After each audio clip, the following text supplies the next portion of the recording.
সোমবার সকাল সকাল প্রচার শুরু করলেন দমদম লোকসভার সিপিএম প্রার্থী সুজন চক্রবর্তী।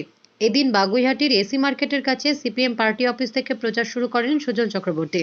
সঙ্গে ছিলেন সিপিএম কর্মী সমর্থকরা। পথযাত্রীদের সঙ্গে জনসংযোগ করেন তিনি। বাগুইহাটি বাজারে গিয়ে ওই সমস্ত ব্যবসায়ীদের সঙ্গে কথা বললেন সিপিএম প্রার্থী সুজন চক্রবর্তী।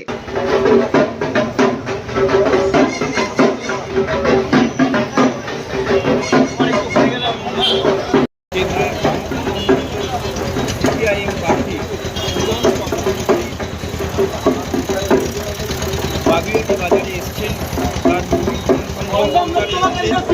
সেই ছবি আপনারা দেখতে পাচ্ছেন। একদিকে যেমন তীব্র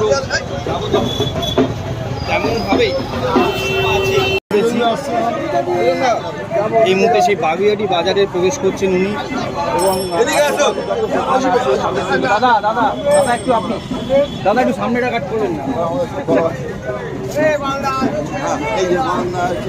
এই যে Tapan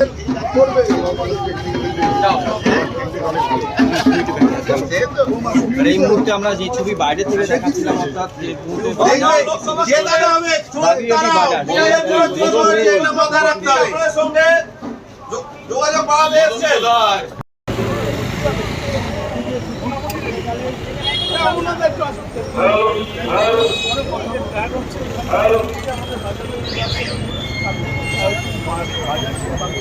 bureau report D Bangla news.